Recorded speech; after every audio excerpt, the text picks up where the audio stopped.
ये वो वक्त था जब मोहम्मद सल्लल्लाहु अलैहि वसल्लम दुनिया में तशरीफ नहीं लाए थे। ईसाइयत हजरत ईसा अलैहिस्सलाम की हकीकी तालीमात के मुताबिक तब तक मुकम्मल तहरीफ से पाक थी। उनमें खुदा को मानने वाले तौहीद परस्त ईसाई मौजूद थे। रोमी सल्तनत उस वक्त बुत परस्ती की तरफ माइल थी। वो सिर्फ खुद परस्ती नहीं बल्कि खुदा को मानने और बुत परस्ती छोड़कर ईसाइयत अपनाने वालों को जबरदस्ती वापस पुराने दीन पर लाते थे।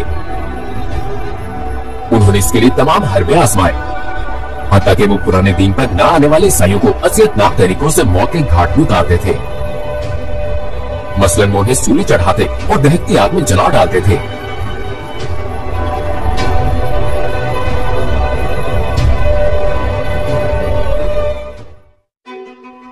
ईमान वालों की अक्सरियत कमजोर और गरीब थी।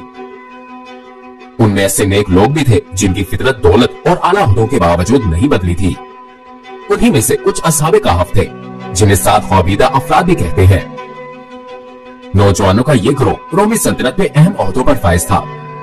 वो ईमान पर कायम थे मगर अपने ईमान को छुपा रखा था। ईमान वालों पर जुल्म और सितम देखकर उन्हें बड़ी तकलीफ होती थी। मोमिनों पर बरसने वाला हर चाबुक उन्हें शदीद ठेस पहुंचाता था। वो कुछ करना चाहते थे मगर आखिर क्या कर सकते थे। उनका ताल्लुक एक ही जमाने से था मगर वो एक दूसरे से नावाकिफ थे।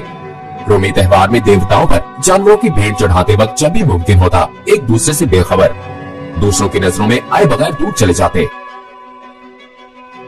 और इन त्योहारों में शिरकत से इनकार कर देते थे। एक दिन लोगों में बड़ी अफरा तफरी और हलचल का समा था क्योंकि रोम का शहंशाह शहर के दौरे पर आ रहा था। लिहाजा रोमी गवर्नर ज्यादा से ज्यादा ईसाइयों को बेदीन करना चाहता था। उसने उन पर जुल्म सितम और बढ़ा दिया। वो चाहता था कि जब रोमी शहंशाह आए तो बुत परस्ती का इनकार करने वाला कोई फर्द बाकी न रहे।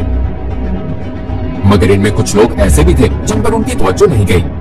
उन्हीं में शामिल कुछ लोग अल्लाह ने एक मुकर्ररा वक्त तक उन नौजवानों के ईमान को रोमी गवर्नर पर जाहिर नहीं होने दिया। बिल्कुल पैगंबर सल्लल्लाहु अलैहि वसल्लम की तरह जब मक्के वाले उन्हें कत्ल करने पहुंचे थे तो अल्लाह की कुदरत से वो आप सल्लल्लाहु अलैहि वसल्लम को गार में न देख पाए। अब वो अहम दिन आ पहुंचा था। शहर के शुरफा बारी बारी रोमी शहंशाह के आगे झुककर अपनी वफादारी का इजहार कर रहे थे। अब असहाबे कहफ में से एक नौजवान की बारी थी जो अभी तक उनकी नजरों में नहीं आया था। उस नौजवान ने सोचा कि अब खुदा पर अपने ईमान के इजहार का दुरुस्त वक्त आ गया है। अल्लाह ने उसका दिल मजबूत कर दिया और उसने बड़ी बहादुरी से शहंशाह के सामने पुकार कर कहा, हमारा रब तो वो है जो आसमान और जमीन का रब है।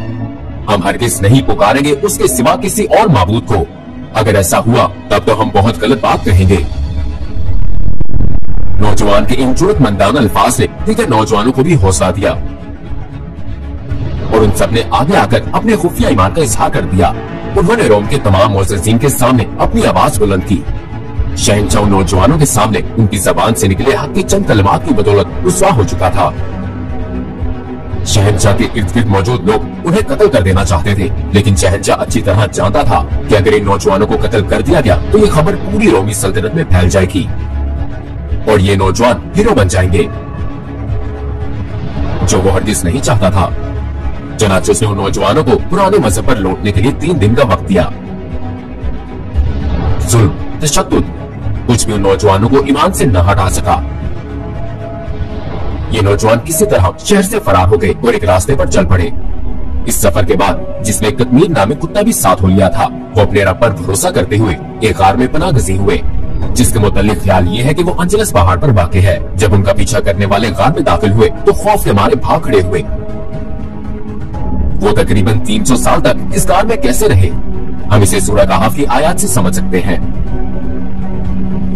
और अगर तुम उन्हें देखते तो तुम समझते कि वो जाग रहे हैं, हालांकि वो सो रहे थे। और हम उनकी करवटें भी बदलते रहे, दाएं और बाएं, और उनका कुत्ता अपने दोनों हाथ फैलाए हुए बैठा था दहलीज पर। अगर तुम उन पर झांकते तो उनसे पीठ फेर कर भाग जाते और तुम पर उनकी तरफ से हैबत तारी हो जाती। बिलाखिर असहाबे कहफ कई साल बाद नींद से जागे। उन्हें कुछ अजीब सा एहसास हुआ।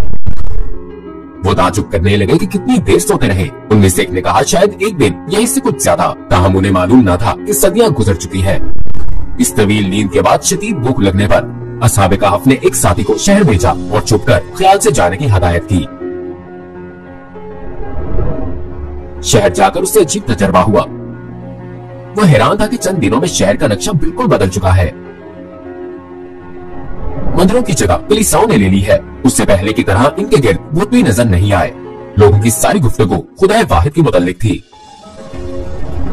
शहंशाह के सामने तौहीद की उस पुकार का समर आज खुदा परस्तों की सूरत में सामने था। लोग अब लकड़ी और पत्थर से बने बुतों के पुजारी नहीं थे। माज़ी में खुदाए वाहिद पर ईमान को छुपाया जाता था, मगर अब बुतों को पूजना और जाहिर करना मुश्किल हो गया था।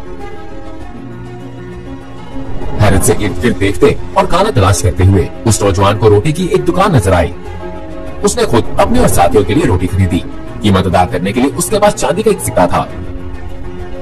दुकान का मालिक समझा कि इस नौजवान के हाथ में खजाना लग गया है, क्योंकि ये सिक्का सदियों पुराना था। दुकानदार ने इसकी इत्तला फौरन रोमी अहदेदारों को की।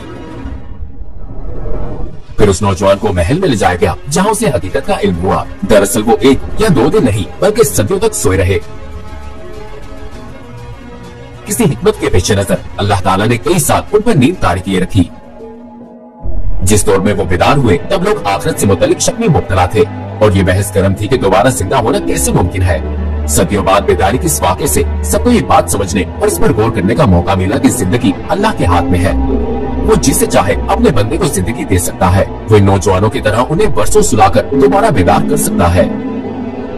लिहाजा जो लोग मरने के बाद कब्रों में सो रहे हैं, उन्हें अल्लाह जब चाहेगा इस हालत से दोबारा जिंदा कर देगा। और ये उसकी कुदरत के लिए कुछ मुश्किल नहीं है, क्योंकि जिस अल्लाह ने इन्हें बेदार किया वो हम सबको भी मौत के बाद दोबारा जिंदा करने पर कादिर है। बेदारी के बाद हजारों लोग जोक दर जोक असहाबे कहफ को देखने गार में पहुंचे और इन नौजवानों को देखा जो सदियों तक वहाँ सोए रहे थे। चनाचे आखिरत पर लोगों का ईमान, दूसरे अल्फाज में अल्लाह का मोर्दों को दोबारा जिंदा करने पर उनका ईमान मजबूत हो गया। लोगों से मिलकर ये नौजवान दोबारा गार में दाखिल हुए। वो अपने रब के हुजूर दुआ करते हुए सजदे में ज़ेर हो गए, जिसने उन्हें दोबारा बेदार किया था, और फिर कयामत तक के लिए मौत की नींद सो गए। इस वाक़े के बाद रोमी हुक्मरानों ने ऐन इसी जगह एक इबादतगाह तामीर करवाई। इसी तरह आखिरत के सबूत पेश करने का फर्ज निभाकर असहाबे कहफ की दास्तान खत्म हुई।